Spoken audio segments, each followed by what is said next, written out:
The UES Thermopyla's bridge fell silent as the quantum communication system lit up with an unfamiliar pattern. Lieutenant Sarah Reynolds' fingers danced across her console, her eyes widening at the complexity of the signal washing over her screens. 20 years of communications experience, and she'd never seen anything like this. "Captain Blackwood," she called out, her voice steady, despite the adrenaline surging through her system. "You need to see this." Captain Amanda Blackwood rose from her command chair, the smart fabric of her uniform adjusting to her movement. The bridge crew watched as she crossed the distance to the communication station, her steps measured and deliberate. The victory at Neptune's moons had made her a legend, but it was her ability to remain calm in chaos that had earned her the Thermopyla. "Show me," she ordered, leaning over Reynolds' station. The display filled with cascading mathematical patterns, each more complex than the last. The ship's AI was already processing the signal, breaking it down into components that should have made sense. But they didn't. This was beyond their standard first contact protocols. "It's like nothing in our database," Reynolds explained. "But there's something about the pattern distribution that mirrors old Earth submarine protocols," Blackwood finished, her eyes narrowing. She'd spent years studying historical naval warfare, believing that the past still had lessons to teach. "Look at the spacing between these signal bursts." She pointed to a seemingly random cluster of data points. "This isn't just a distress call. It's a deliberate pattern, designed to be noticed by anyone who understands deep-water combat communications." First Officer James Martinez stepped forward, his expression skeptical. "Captain, the chances of an alien species using patterns similar to Earth's old naval codes are astronomical," Blackwood agreed, a slight smile playing at her lips, "unless they're not the ones who created the pattern." Computer, cross-reference, this signal structure with historical emergency protocols. Focus on submarine warfare between 1900 and 2100. The AI processed her request in milliseconds. Match found. Pattern shows 89% similarity to emergency protocols used by deep-sea vessels during the resource wars of 2084. The bridge crew exchanged glances. The resource wars had changed how humanity fought, leading to innovations in silent running and stealth communications that eventually shaped their space combat doctrine. "There's more," Reynolds said, her voice dropping. "The signal's getting weaker, but the degradation pattern isn't natural. It's being jammed."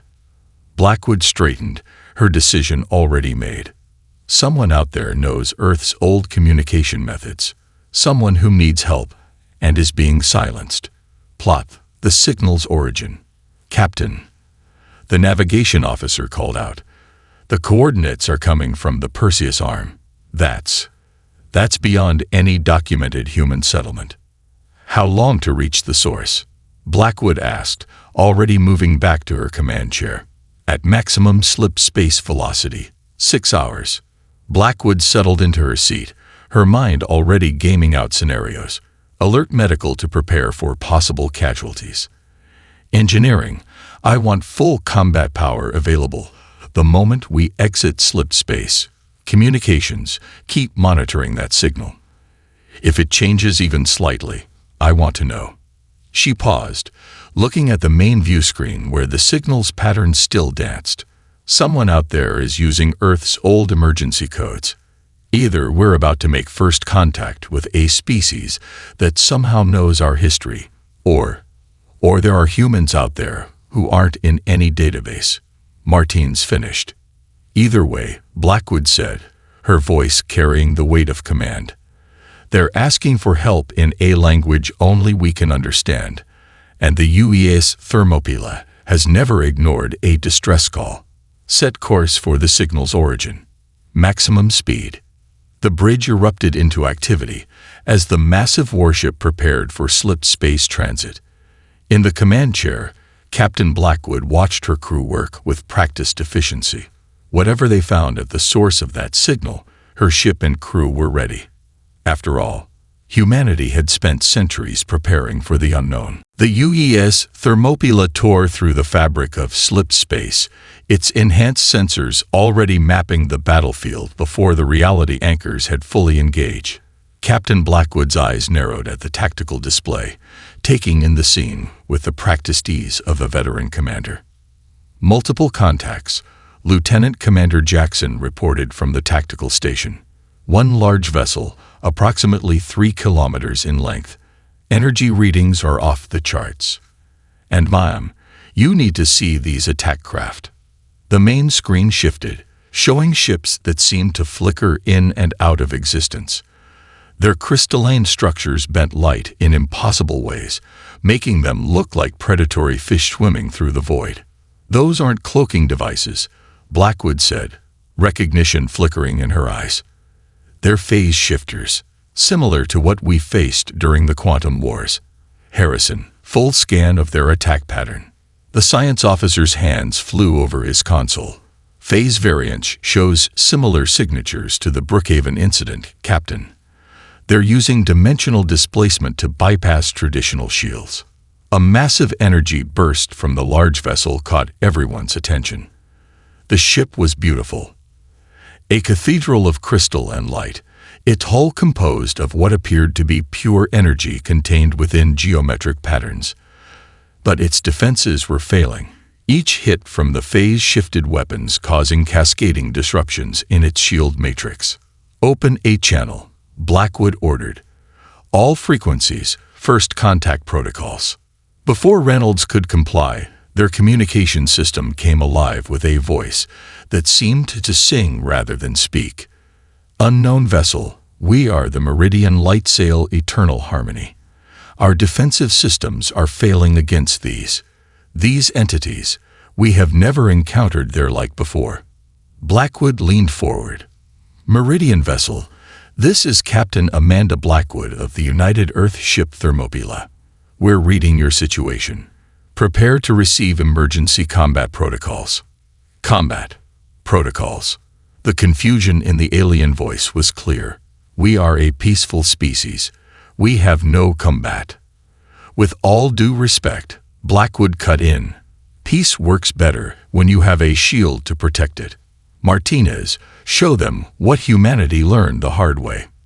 The first officer's fingers danced across his console, transmitting data packets to the Meridian vessel, sending shield harmonics from the Quantum Wars, adapted for their energy configuration. It won't stop the attacks completely, but it'll buy us time. The effect was immediate. The next phase-shifted attack scattered against the Meridian ship's modified shields, causing only minimal damage. The crystalline attackers, the Voidborn, as they would later be known, paused in their assault, as if confused by this change in their previously helpless prey.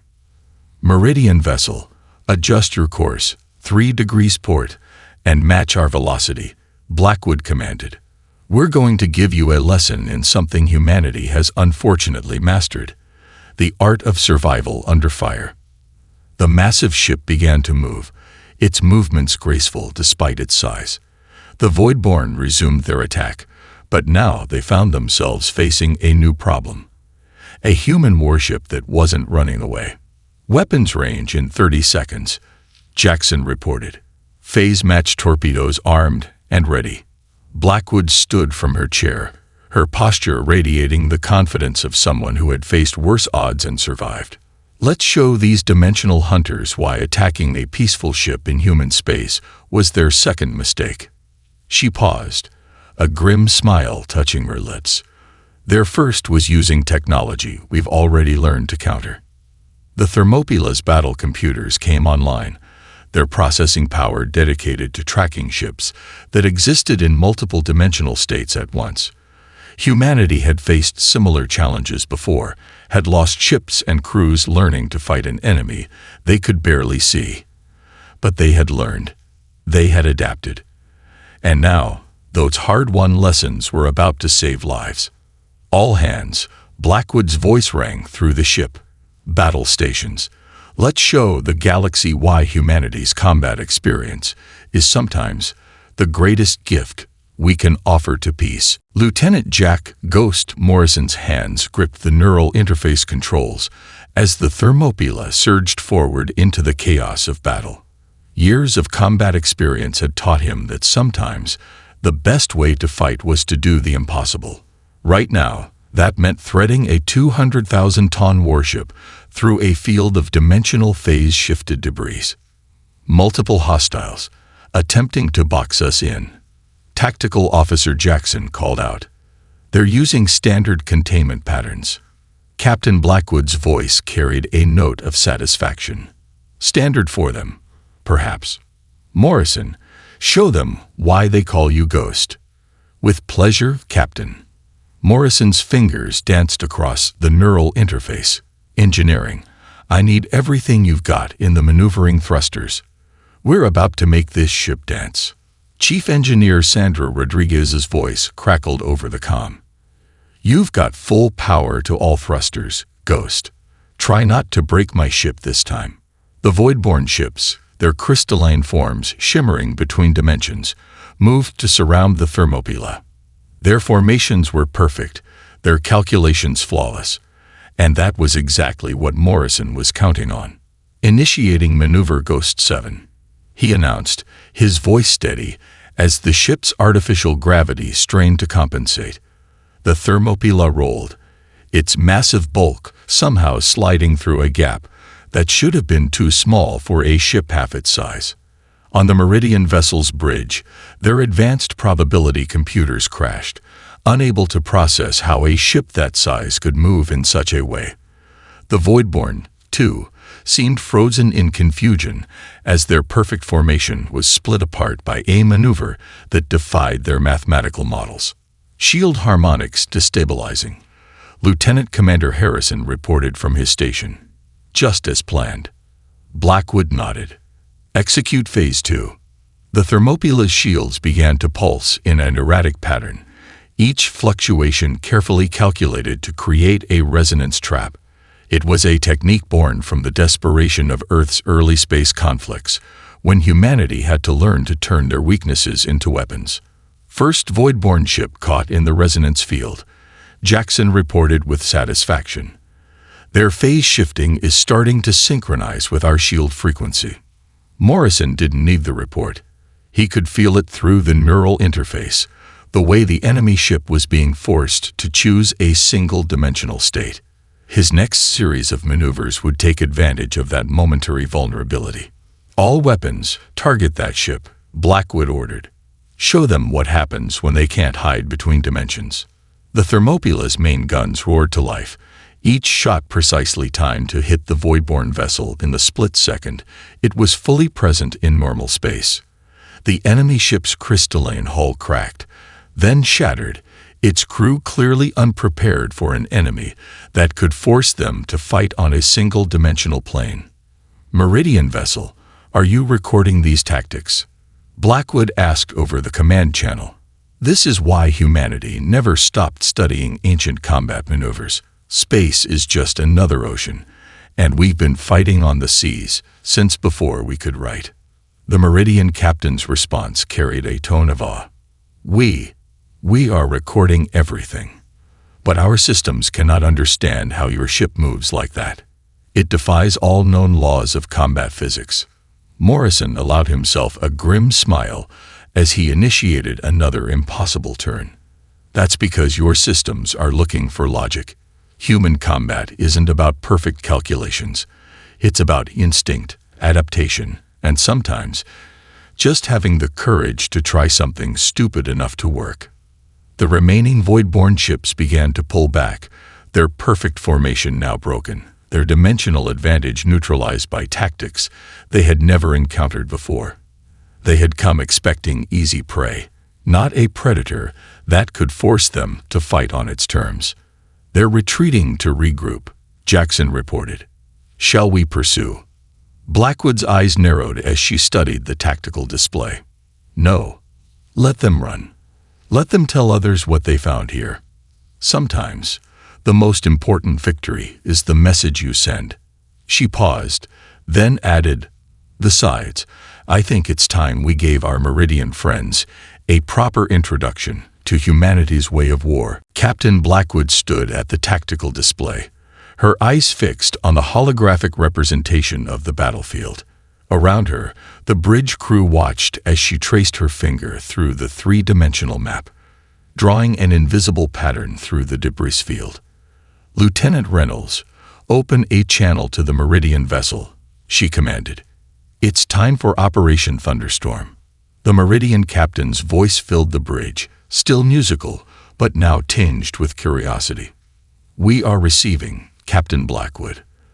Though I must admit, our strategic systems cannot predict your next move." "That's the point," Blackwood replied, a hint of satisfaction in her voice. "The Voidborn are regrouping using standard hunting formations.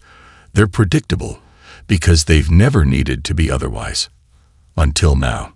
She nodded to Morrison at the helm. "Ghost, execute pattern Echo 3, just like we practiced in the Jupiter rings."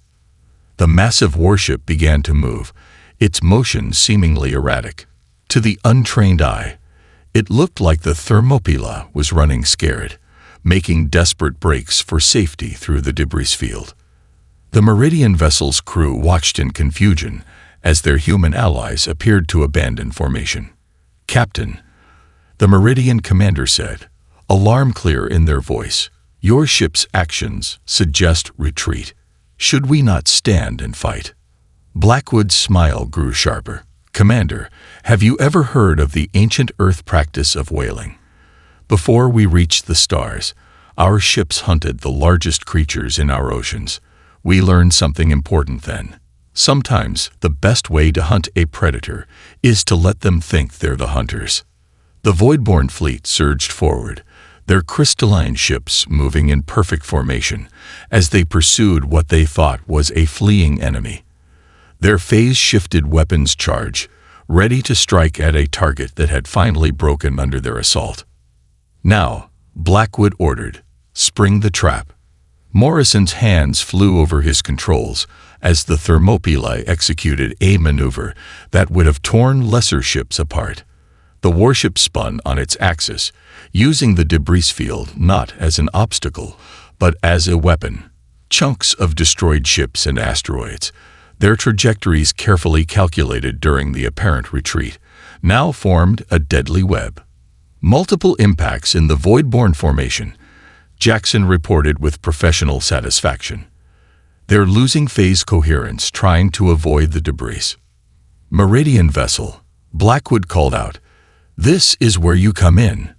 Target these coordinates with your energy weapons. Don't worry about hitting them directly. We just need the space around them charge." The cathedral-like ship's weapons released streams of pure energy, not aiming at the Voidborn ships, but creating a web of charged particles in space. The trap was complete. "They're caught between phases," Harrison announced from the science station. "The charged particles are disrupting their ability to shift fully into either dimension." Blackwood's voice carried the weight of centuries of naval tradition. "Fire all batteries. Show them why you never corner a human warship." The Thermopylae's guns roared to life, each shot finding its mark against enemies that could no longer hide between dimensions. The Voidborn ships, their perfect formation now in chaos, found themselves caught in a killbox that had been hours in the making. "Remarkable," the Meridian commander breathed. "You used our own retreat to position the debris." The entire flight was a setup, Blackwood finished. "Humanity learned long ago that space combat isn't about who has the better technology. It's about who can think in 3 dimensions and plan 6 steps ahead. We're not just warriors, Commander. We're students of war, and today, the Voidborn are getting an education." The last of the attacking ships broke formation, retreating into the depths of space. They left behind a graveyard of crystalline wreckage and a message that would echo across the galaxy. Humanity was not prey to be hunted. They were apex predators who had chosen to be protectors instead. Space rippled like a disturbed pond as multiple slip space ruptures tore open the fabric of reality. The 7th Fleet of the United Earth Navy emerged not in standard formation, but in a combat spread that had been perfected during the asteroid wars of Mars. Multiple human signatures detected. Harrison called out from his station on the Thermopylae. Reading IFF tags. It's the 7th Fleet, Captain. The UEAS Gettysburg is leading the charge. Admiral Marcus Steele Thompson's face appeared on the main screen, his weather-worn features bearing the calm expression of a commander who had seen far worse. Captain Blackwood, I see you started the party without us. Just warming them up for you, Admiral, Blackwood replied, her eyes fixed on the tactical display where new Voidborn signatures were appearing. They'd brought friends. The Admiral's expression hardened as he studied the same data. So I see. Well, let's show them why Earth's combat doctrine is required learning at every major military academy in known space. He paused, then added, deploy the Wolfpack protocol. The human fleet started moving in what appeared to be random directions, each ship breaking formation, in a way that would have given any traditional fleet commander a heart attack. But there was nothing random about their movement. This was the Wolfpack, a combat strategy born in Earth's oceans, perfected in space, and now about to be demonstrated to an enemy that had never faced coordinated human warfare. Meridian Vessel, Admiral Thompson broadcast on an open channel. You're about to witness something that made the galaxy stop dismissing humanity as primitive. Lieutenant Commander Walsh, begin the hunt. The UEA's Valley Forge, a heavy destroyer, broke from the pack and charged straight at the largest concentration of Voidborn ships. It looked like suicide until two more ships, the Marathon and the Hastings, emerged from behind a cluster of debris, their weapons already finding targets. They're adapting their phase shift frequencies, Harrison reported, watching the sensor data stream in. Trying to find a dimensional space we can't target. Admiral Thompson's laugh was cold. Let them try. Commander Rodriguez, show them why we call it a Wolfpack. The human ships moved like a well-orchestrated dance team, each vessel playing its part in a greater performance. When the Voidborn shifted to a new frequency, they found human ships already waiting there. When they tried to regroup, they discovered that what looked like chaos was actually a carefully planned series of attack vectors. Beautiful, the Meridian commander whispered over the channel. It's like watching a symphony of destruction. That's because it is, Blackwood explained, pride evident in her voice. Every ship commander in this fleet has trained together, fought together. We don't need perfect formation because we know exactly where our brothers and sisters in arms will be. The Voidborn's previous advantage of dimensional superiority meant nothing against an enemy that had turned unpredictability into a weapon. Every time they adapted, the human fleet was already 3 steps ahead, using tactics that had been refined through centuries of warfare. Multiple enemy ships breaking formation. Jackson reported from Tactical. They're trying to retreat, but they're running right into the trap. Admiral Thompson finished. Captain Blackwood, would you like to show our new friends the famous Thermopylae maneuver? Morrison's hands were already moving across his controls before Blackwood could give the order. The massive warship surged forward, its movement synchronized perfectly with the rest of the fleet. The Voidborn found themselves caught between the hammer of the 7th Fleet and the anvil of the Thermopylae. All ships. Admiral Thompson's voice rang through the command channel. Execute final movement. Let's write another chapter in the history of human combat evolution.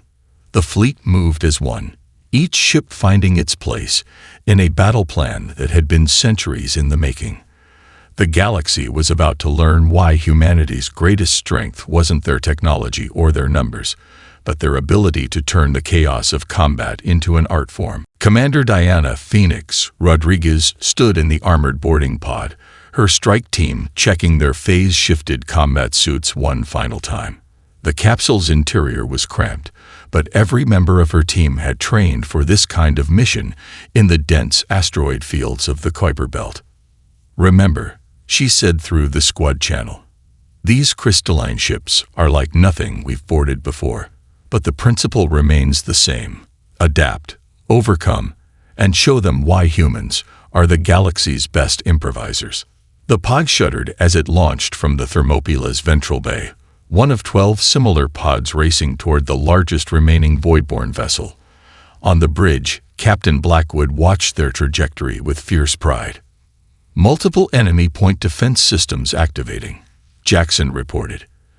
"They'd finally figured out what we're doing." Blackwood's voice was steel. "Too late. Morrison, begin the distraction protocol."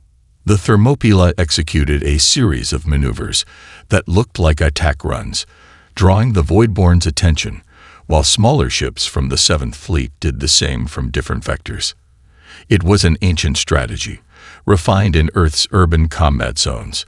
While the enemy watched the obvious threat, the real danger slipped through their defenses. Inside the pod, Rodriguez felt the familiar surge of adrenaline as they approached their target. Strike teams, phase shift activating in 3, 2, 1. The pod seemed to flicker out of existence, their advanced systems matching the dimensional frequency of the Voidborne ship. It was technology reverse-engineered from previous encounters, proof that humanity's greatest weapon was their ability to learn from every battle. Impact in 10 seconds, Rodriguez's pilot called out. "They still haven't detected us." The pods phased through the crystalline hull like ghosts, their modified shields preventing a molecular merge that would have been fatal. As they materialized inside the alien vessel, Rodriguez's team was already moving, their training taking over. "Bridge, this is Phoenix," she reported while her team secured the landing zone. "We're inside. These ships, they're different than the intel suggested." The interior of the Voidborne ship was a maze of crystalline corridors that shifted and changed, like being inside a living gem. But where others might have been overwhelmed, Rodriguez's team had trained in zero-gravity mazes and virtual reality simulations of impossible spaces. Adapting to new layout, she announced, her augmented reality display already mapping the changes, moving toward what appears to be their engineering section. On the bridge, Admiral Thompson watched the strike team's progress through their helmet feeds. "Look at that coordination," he remarked to Blackwood. "A decade ago, we would have thought boarding a phase-shifted vessel was impossible." "Humanity's specialty," Blackwood replied, turning impossible into routine. Rodriguez's team moved like shadows through the crystal corridors, their phase-shifted armor allowing them to pass through walls when needed. They encountered Voidborne defenders, but the alien warriors were unprepared for close-quarter combat, with humans who had mastered fighting in impossible spaces. "They're using some kind of crystalline energy weapons," Rodriguez reported as her team secured another junction.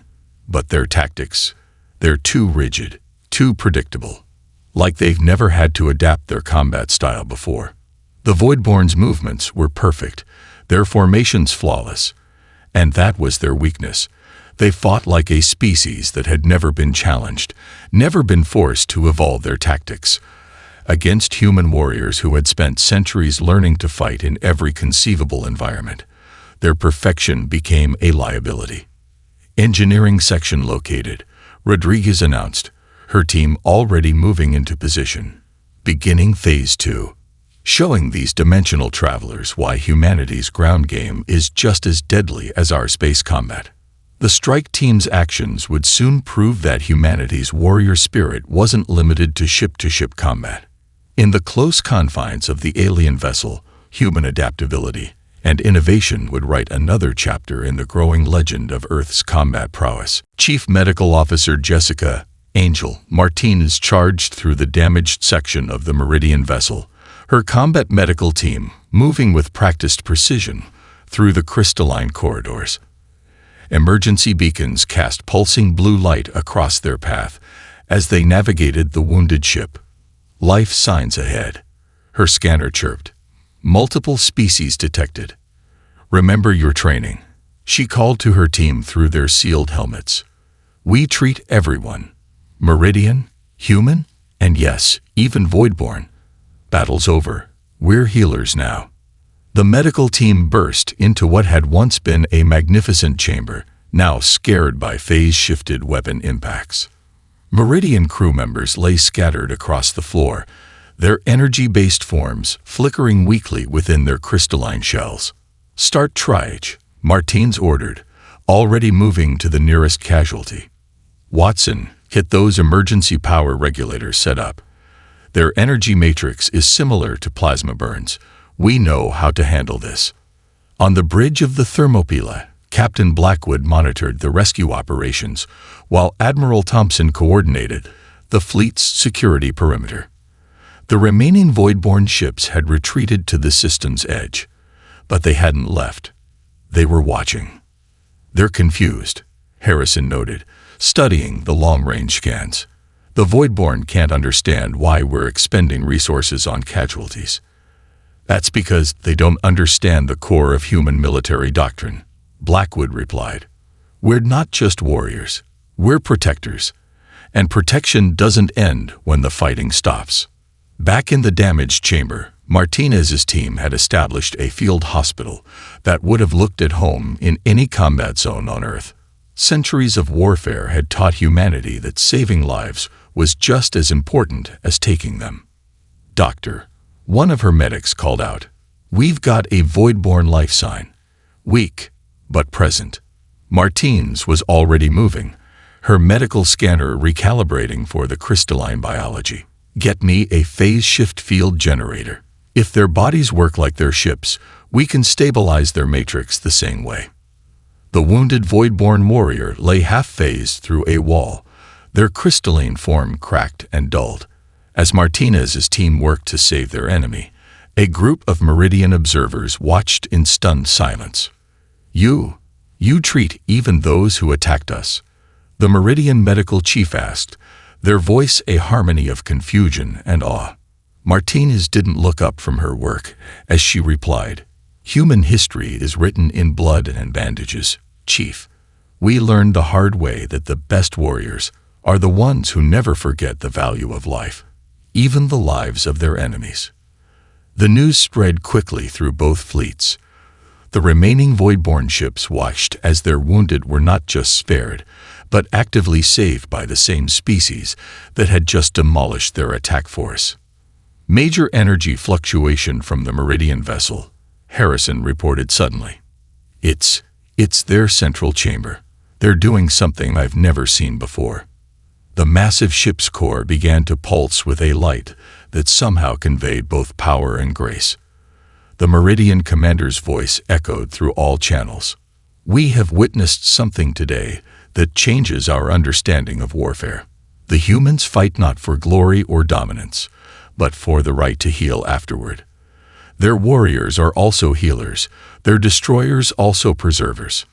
In the makeshift hospital, Martinez had successfully stabilized the Voidborn warrior.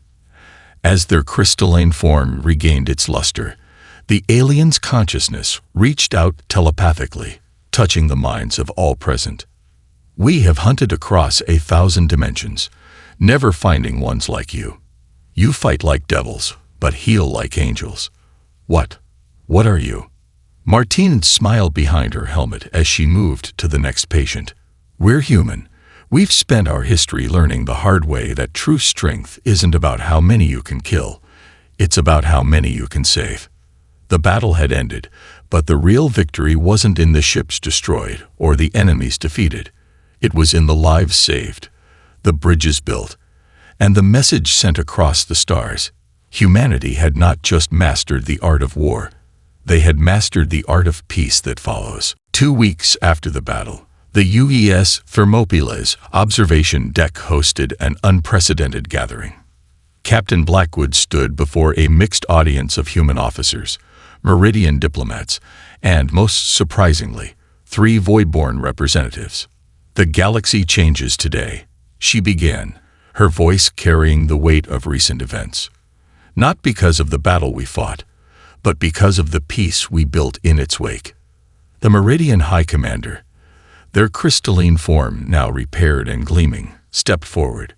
We came to this region seeking resources. We found instead a species that will change the course of galactic history.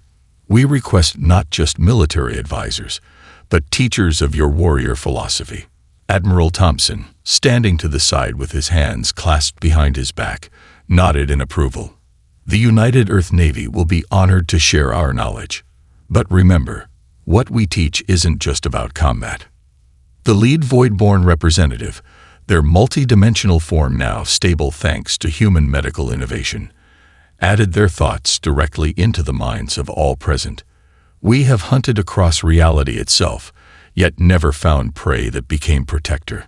Your species fights with unmatched ferocity, then heals with equal passion. This paradox, it changes everything. Commander Rodriguez, fresh from training, the first joint human Meridian combat team, stepped up to the holographic display. We're already seeing results. The Meridian crews have started adapting our urban combat techniques to their ships. They're learning not just how to fight, but when to fight, and more importantly, when to show mercy. Dr. Martinez added her perspective from the medical section. And the Voidborn's phase shift technology, combined with our emergency response protocols, is revolutionizing battlefield medicine. We're turning their hunting adaptations into tools for saving lives. The observation deck's windows showed the combined fleet beyond. Human warships now flying alongside Meridian vessels, while Voidborn scouts practiced new formation patterns with Earth fighters. It was a sight that would have seemed impossible just weeks ago. The rest of the galaxy will need time to adjust, Blackwood continued. They've always seen us as the young, violent species, the ones who never stopped fighting their own wars. Now they're beginning to understand. Every battle we fought taught us not just about war, but about peace. The Meridian High Commander's voice carried a new tone of understanding. Your history of conflict forged not monsters, but guardians. Each war taught you the value of peace. Each battle showed you the importance of healing. And that, Admiral Thompson added, is why we never abandoned our military traditions, even after achieving peace, because someone needs to remember how to fight, so others don't have to learn the hard way. The Voidborn representative moved forward, their crystalline form catching the light of distant stars. We spread word to all our hunting fleets. Earth's territory is now under our protection as well. Any who threaten this region will face both dimensional hunters and human warriors. Blackwood smiled as she watched a group of young officers, human, Meridian, and Voidborn, discussing combat techniques and emergency response protocols. This is how the galaxy changes, not through grand declarations or political alliances, but through warriors learning to be teachers and hunters learning to be protectors. The meeting concluded with an ancient Earth military tradition, the exchange of unit patches and battle honors. As the Thermopyla's crew shared their symbols with their new allies, the message was clear. Humanity's legacy would not be the wars they fought, but the peace they built from the ashes of battle. Remember this day, Blackwood said finally, looking out at the combined fleet, not because of the victory we won in combat, but because of the victory we're winning in peace. That's the true measure of a warrior race. Not how well we fight, but how well we transform the art of war into the foundation of lasting peace. As the ships prepared for their respective departures, the stars themselves seemed to shine a little brighter. The galaxy had changed, not because humanity had proved their strength in battle, but because they had proved their wisdom in victory.